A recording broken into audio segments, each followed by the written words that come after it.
Aam Aadmi party ਦੀ ਨੇਤਾ ਪ੍ਰਿयंका ਕੱਕੜ ਨੇ ਦਰਖਤਾਂ ਦੀ ਕਟਾਈ ਮਾਮਲੇ ਸੰਬੰਧੀ ਵੱਡੇ ਖੁਲਾਸੇ ਕੀਤੇ ਨੇ। ਉਹਨਾਂ ਕਿਹਾ ਕਿ ਦਿੱਲੀ ਦੀ ਆਮ ਆਦਮੀ ਪਾਰਟੀ ਦੀ ਸਰਕਾਰ ਨੇ ਪ੍ਰਦੂਸ਼ਣ ਨੂੰ ਕੰਟਰੋਲ ਕਰਨ ਦੇ ਲਈ ਕਈ ਕਦਮ ਚੁੱਕੇ ਨੇ ਤਾਂ ਦਿੱਲੀ ਦੇ ਵਿੱਚ ਦੇਸ਼ 'ਚ ਸਭ ਤੋਂ ਵਧੀਆ ਈਵਾਨ ਨੀਤੀ ਹੈ ਤੇ ਇਸ ਦੇ ਨਾਲ ਹੀ ਦਿੱਲੀ ਵਿੱਚ ਪਿਛਲੇ 10 ਸਾਲਾਂ 'ਚ ਕਰੋੜਾਂ ਰੁੱਖ ਲਗਾਏ ਗਏ ਨੇ। ਜਦੋਂ ਇਹਨਾਂ ਦਰਖਤਾਂ ਦੀ ਕਟਾਈ ਦਾ ਮਾਮਲਾ ਸੁਪਰੀਮ ਕੋਰਟ ਦੇ ਵਿੱਚ ਗਿਆ ਤਾਂ ਭਾਜਪਾ ਦੇ ਇਸ਼ਾਰੇ ਉੱਤੇ ਐਲਜੀ ਨੇ ਦਿਨ ਰਾਤ ਅਦਾਲਤ ਨੂੰ ਗੁੰਮਰਾਹ ਕਰਦਾ ਰਿਹਾ। उन्होंने कहा कि भाजपा दिल्ली के लोगों को गुमराह कर रही है। नाल ही उन्होंने कहा कि दिल्ली में 24 घंटे के 200 यूनिट तक मुफ्त बिजली मिलती है। तो 200 यूनिट के उत्ते भी देश की सब तो सस्ती बिजली दिल्ली के मिलती है। उन्होंने कहा कि भाजपा को दसना चाहिए है कि उन्होंने शासन वाले गुजरात और उत्तर प्रदेश के महंगी बिजली मिलने के बावजूद भी कई घंटे बिजली के कट क्यों लगते हैं। साथियों, बीते 10 सालों में आम आदमी पार्टी की सरकार ने दिल्ली में प्रदूषण पर नियंत्रण पाने के लिए अनेकों लॉन्ग टर्म और शॉर्ट टर्म कदम उठाए हैं।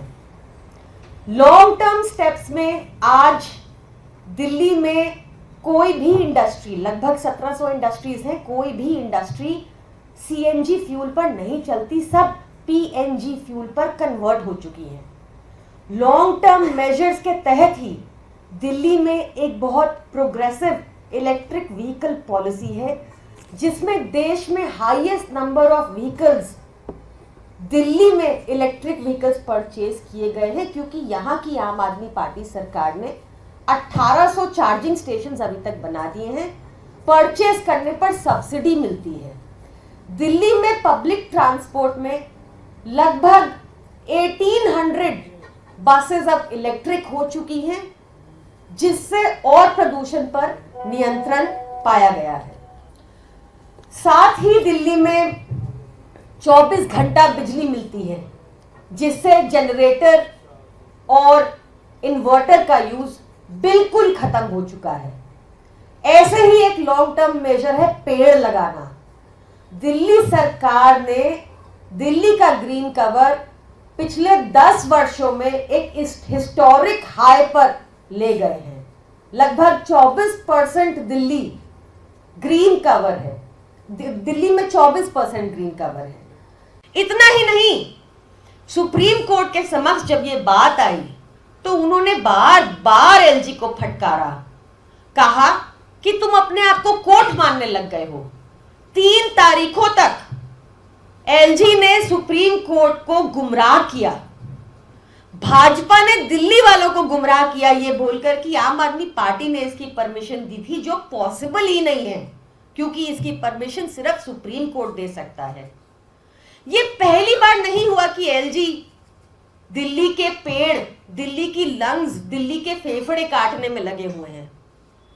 इससे पहले भी किदवई नगर, 3 दिल्ली की कॉलोनीज हैं, नेताजी नगर, ईस्ट किदवई नगर और नारोजी नगर, यहां भी एलजी ने लगातार पेड़ काटे, जहां पर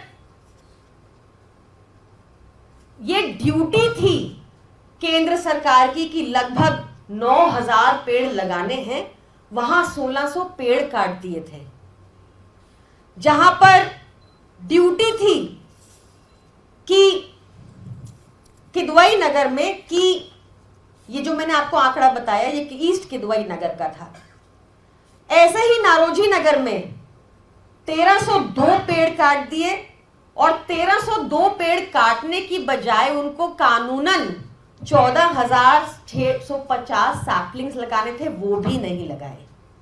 लगातार दिल्ली के एलजी दिल्ली की लंग्स काटना चाहते हैं। वो ऐसा क्यों कर रहे हैं, किसके कहने पर कर रहे हैं, इसका जवाब दें।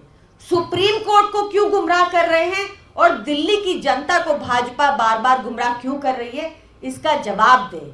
अगर वो दिल्ली के लिए कुछ अच्छा नहीं कर सकते तो कम से कम दिल्ली वालों को नुकसान पहुंचाना बंद करें। धन्यवाद।